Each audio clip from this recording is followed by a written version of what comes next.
Are you ready to give yourself a raise? On today's episode of Driven Too Far, we're talking about the income potential of lease programs. Hello, I'm Andrew Winkler with Chief Carriers, and this is Driven Too Far, the truth about trucking, a podcast that helps over-the-road truck drivers balance career and family. One of the things I get asked all the time is about lease programs and what kind of earning potential is there in a lease program. Can you really make more money than you do as a company driver? And before I answer that, I want to tell you a quick story about, this is one of my favorite stories, by the way. So I've been doing lease programs or involved with lease programs for probably 20 years or so. And this is a story of a guy by the name of Brian. That's his real name, by the way. And he was, this was probably 15 years ago, something like that. He came into our company as a company driver, really decent guy. Like Brian a lot. And he was probably like a lot of typical drivers out there, where living paycheck to paycheck, probably got some bills in the background that he's trying to play catch up on, wants to go out and work hard as a driver. And he was a good driver, ran good miles as a company guy. He was safe. He did a lot of things right. So he got interested in the lease program. He went through one of our owner-operator workshops where we try to educate the driver, give them realistic expectations. What's different about being an independent contractor versus your company? What kind of things are you going to run into? Try to take all the surprise out of it, or at least as much of the surprise as we can. But anyways, so Brian purchased a truck through us, did a lease purchase. It was an older truck, so I think he had it paid off in 3 or 4 years, something like that. He kept that truck for a lot longer than that. So he's one of those guys. It was well over 1 million miles, I know, by the time he finally hung it up. But he had a lot of success. And because he listened in the workshops and he was disciplined enough to make some changes of how we kind of squirreled away his money, and he was good at savings and stuff like that, he was actually very successful with the program. And the reason it's my favorite story is because Brian would probably be one of the first ones to tell you that we changed his life. We changed the trajectory of his life for him and his wife by buying the truck. He had more income, he had more freedom, he had a lot of those things, and he was able to dig himself out of debt, pay off his house and his properties and some things like that. And it just really set him up for a good retirement over the years. So anyways, that's one of my favorites because it's one of those success stories where he won, right? I mean, he worked hard at it. He did all the right things. He listened to the advice we gave him, and he was very successful with it. And I love the idea that we were able to change his life. We took him from a guy that was living paycheck to paycheck, struggling, figuring out how to pay the bills or which bill to pay next, so the collectors aren't knocking down your door, to somebody that got on top of his bills, paid all his debts off, and then was able to save money away for his retirement. So anyways, great story there. But, we get asked a lot about the earnings potential and which is better, lease operator, lease purchase, percentage-based pay, cents per mile based pay. So I'm going to try to tackle those for you and give you a little bit of input here. First off, when you go from company driver to an independent contractor, understand you're going from employee status, company employee, to being paid on a 1099. And some things are going to change immediately for you. So the company you're going to lease to cannot offer you certain benefits that they offer their company employees. That's things like your 401k, your health benefits, your paid vacation, paid holidays. All those things are going to go away when you become an independent contractor. The other thing that's going to change is nobody's taking taxes out of your paycheck anymore and sending them into Uncle Sam. That's something you're going to have to do or make arrangements with your accountant to help you do. What kind of responsibilities do you pick up as an independent contractor? Well, first off, you're going to be making truck payments every week, every month, however your company is going to do it. You're going to have to stash away money for taxes. You're going to be paying insurance on that truck. Now, if you're leasing back to a carrier, most likely that carrier is still going to carry the cargo and the liability type insurance while you're under a load. But there will be some insurances that you need to carry as an independent contractor. That's occupational accident, which works kind of like work comp. There's the what we call bobtail insurance. So that's protecting you between loads. So as long as you're pulling a load for the carrier, you're probably under their liability insurance. But there's that time when you're running empty and you're not under dispatch and you're bobtailing home or you're between terminals or something like that. That's where the bobtail insurance comes in, is to make sure that you've got liability coverage while you're not under dispatch. And then there's the physical damage insurance on the truck. So that's going to vary case by case depending on what kind of truck you're leasing or buying and what the value of that truck is. So newer the truck, higher the insurance type thing. You're going to be paying for fuel. That's going to be probably your biggest expense, is you're paying for the fuel. So it's going to be your responsibility. All of a sudden, as a company guy, sometimes you're not so worried about the miles per gallon that you're getting in the truck, or maybe your APU went down and you haven't bothered to have it fixed and your idle time's higher than usual. The company is the one getting hurt when the company drivers are in that position, but now you own the truck. So if your MPGs go down because your APU isn't working, you're the one that's actually going to suffer with the income side of it. You're going to be paying more for fuel because your MPGs have dropped. And then there's the maintenance side of it, of course. So that may vary from carrier to carrier and what they set up. Some carriers may not require you to put away anything for maintenance. Some carriers might auto deduct a certain amount of your paycheck and put it away for you as maintenance and stuff. So you'll have to read the contracts and things like that, but you can expect those are going to be your biggest expenses, is the truck payments, the insurance, the fuel, and then the benefits going away. Why would anybody want to consider taking the risk of becoming a lease operator or owner operator? There's more money to be made. If you do this right, if you take the time and set yourself up, there's absolutely more money to be made as an independent contractor than as a company driver. On the flip side of that, if you don't set it up right, you can also crash and burn. It can be disastrous. It can turn out a lot worse. And some people would just be better off being a company driver. If you're not disciplined with saving money and kind of have the ability to run a small business and pay attention to those little details, then maybe just a company employee is for you. It's appealing to be your own boss. I think we're all probably have thought about that at some point, is I'd like to be my own boss, that American dream thing. And the cool thing about lease programs is that it's really easy entry into becoming your own boss. A lot of these lease programs don't even require any money down. They don't even do credit checks, right? You're going to lease the vehicle from the company you're probably already working for. They'll essentially just slide you into that truck, and you're no longer a company employee. You're going to become an independent contractor paid on a 1099, and the money goes up, and then you have to be disciplined to take care of your small business. So from your standpoint, those kind of lease programs are relatively low risk. It's a low risk to entry, easy entry into owning a small business. One of the things I want to talk about is there's two pretty common lease programs out there, a way that the carrier will pay you. The first is a cents per mile type pay, and that's really a lot of like probably what you're used to as a company driver, right? They're going to pay you so many cents per mile per loaded miles. They may or may not pay you for empty miles. You'll have to read the contract in there, but the good thing about the cents per mile approach, there's some pros and cons to each, but the good thing about the cents per mile is it's a good way, in my opinion, for beginners to start off. So if this is your first lease, you're just getting your toes into it, this is a good way to do it because it's going to produce steady, predictable income for you. In other words, you can calculate ahead of time, hey, if I run so many miles per week and my base pay or my contract pay is whatever it is, $1.20, $1.50 a mile, I can relatively easily try to figure out what my income is going to look like on a week-to-week basis. So that's pretty good for beginners, right? Because you can predict it. It's also favorable to the driver in what we call a down market. So right now, for the last 2 years, we've been in a down market in the transportation industry, meaning there's too many trucks out there running and not enough loads, right? And I'm sure you've probably experienced some of that.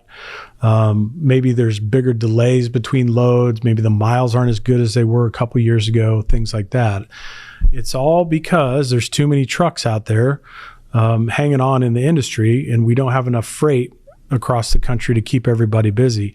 Now, as more trucks fall out or truck lines go broke or whatever that looks like, all of a sudden, or the economy comes back up and people start buying more and there's more demand for trucking, that'll all start to rebalance. But a couple years ago, we were having an argument. I even had some people in my own fleet saying, hey, how come you don't pay us on percentage?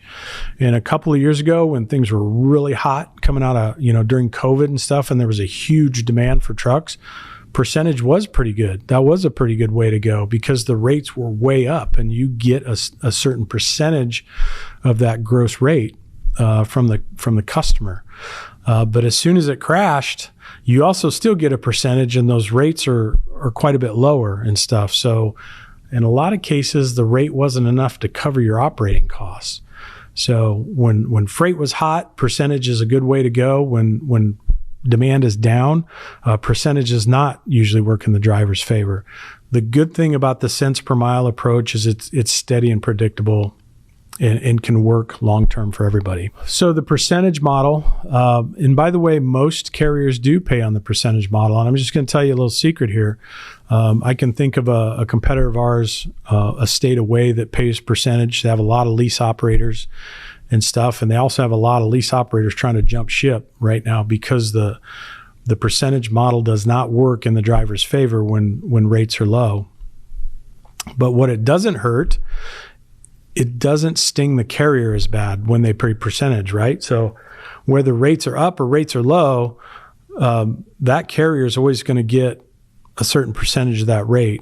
And I can think of a particular customer. We had a dedicated lane for quite a few years.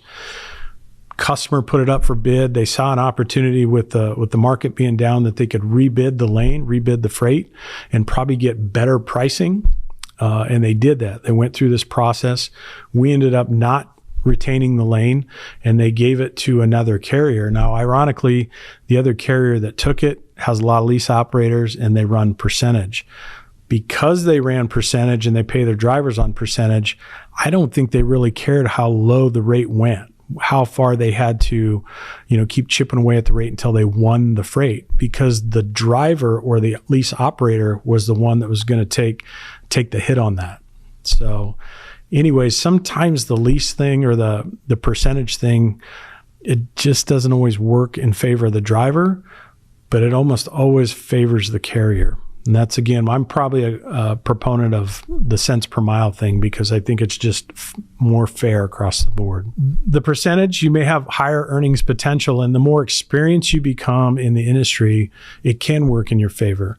So I'm not sure if you're aware of this, but there's different markets within the country where certain freight doesn't pay so well in certain areas of the country, while in other areas of the country it pays better. Are you aware what those states are or what those traffic lanes are?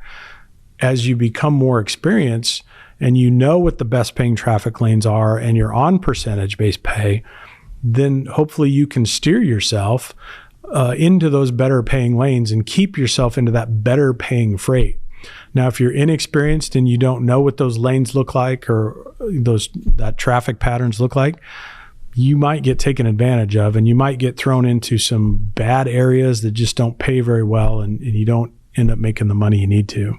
As we suggested, it's a lot of times percentage can work in the driver's favor when the market's kind of hot. Again, we saw that coming out of COVID. I don't know that percentage is probably a great starting point for somebody just getting into it, the beginner that's maybe taking your first lease or this is your first experience going through a lease. If you do that, if you consider doing that and you sign on with a carrier that does percentage, hopefully maybe you got somebody that can mentor you in the business. Maybe they even assign you a mentor within the business to kind of help answer your questions and stuff. But man, there's just some opportunities there where I've seen some drivers fail in that percentage thing and they crash pretty hard just because they didn't have the experience. They didn't understand the difference in the markets and what they were saying yes to and what they were saying no to as far as loads. One of the things, you got to look through the contract regardless if it's cents per mile or percentage, but that the contract that you sign is going to outline how you're going to get paid, right? So is it a percentage of the load? Is it cents per mile? But what about the things like empty miles, your fuel surcharge program? How is the carrier going to pay you for accessorials? Or are they going to push or pass through 100% of the accessorials to you? Or is the carrier keeping a certain percentage of that too? So those details will be outlined in the contract. Again, if you're new to it, maybe it's to your advantage to seek somebody out that could help you kind of decipher that contract and see what's good, what's not so good. If there's any areas there are red flags that you need to be aware of. I do think, percentage-based pay could be a good stepping stone if your goal is to get your own authority eventually. Because you gain that experience of percentage of loads and you have to start to understand freight markets and freight lanes and things like that, that would be a really good stepping stone. In fact, if you could go from company driver to a lease program that puts you on cents per mile, and then maybe you graduate to something that is a percentage based, and the ultimate goal was, become your own, get your own authority and work on that. That would be the preferred progression that I would recommend that you see.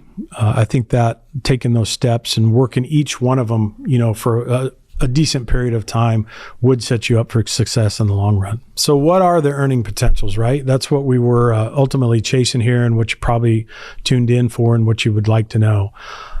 It's a hard one because you go out and you Google things and you try to search, what's the average truck driver make, or what's the average company truck driver make? It always feels low to me what Google comes back with, but I think when they're looking for average pay, annual wages of company truck drivers or CDL holders, I think they're blending in local routes. I think they're blending in maybe some Class B stuff along with the Class A stuff. So it's really hard to get a good answer online. From my own personal experience working in our own fleet, I could tell you, I think 75 to 80,000 would be a good average of what a company driver can make. We do have some drivers making 100K, maybe slightly over that and stuff as a company guy. And that's a pretty good living, to be honest with you. If you're making 100K as a company driver, I don't know if taking the leap to lease operator is the right move for you, because you probably got it pretty good and you got a lot of benefits with that company job. But ultimately, if you're chasing the idea of becoming a small business owner, then maybe it is. Maybe that's what you want to do. So I think 80K, let's call it, is probably a good average for an over-the-road Class A driver. It certainly can be above that, and it can certainly be below that depending on who you're working for. So jump ahead. What could a lease operator expect to make? So I always try to tell them 10 to 30% more than you make as a company driver. And it's going to come down to how you run the business and how disciplined you are. So if you don't have a lot of discipline, if you sign lease papers and you jump into this truck as an owner operator and you run it just like you did as a company guy, you're probably not going to be as successful. It really takes a mindset switch to be successful as a small business owner, because you just got to think different. Every move you make is going to affect your bottom line, and you have to learn to become more disciplined. And all of a sudden you're responsible for fuel and maintenance and, all these things that you were never responsible for.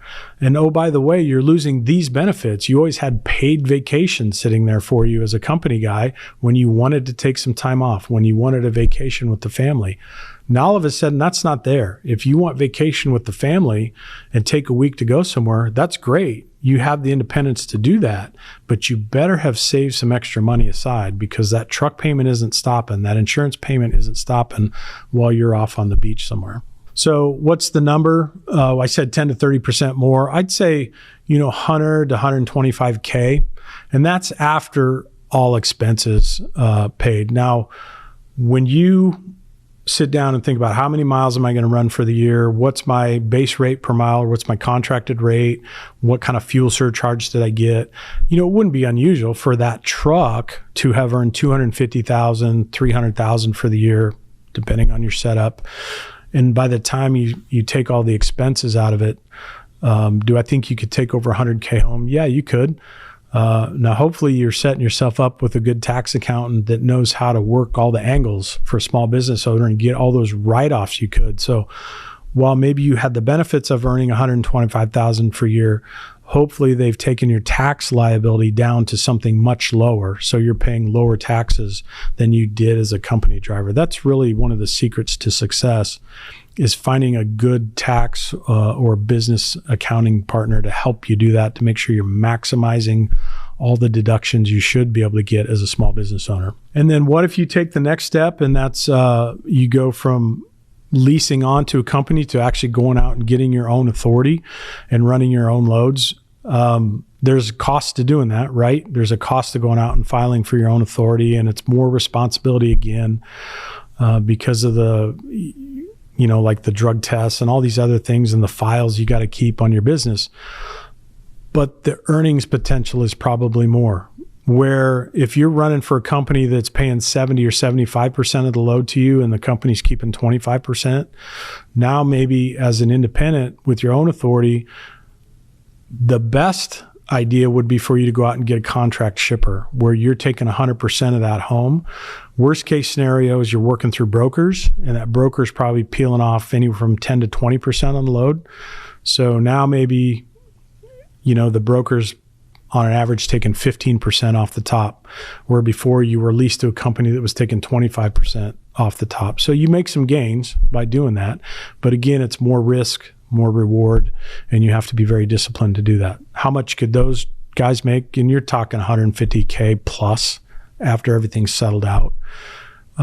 So yeah, it's a pretty good living. I think it's definitely worth looking into, and it's, take the right steps, take it slow, get a lot of advice from somebody that's been there, maybe been through it. They can share kind of the good ideas, the bad ideas for you, what's worked, what's not worked, and maybe you can avoid some of the pitfalls. But there you go. That's kind of the earnings potential. I think it's, again, to recap, 80,000-ish for over the road Class A driver.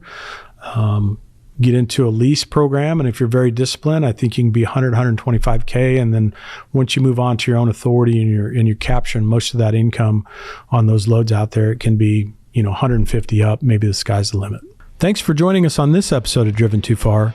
If you haven't already subscribed, make sure you smash that button, and we'll see you on the next one.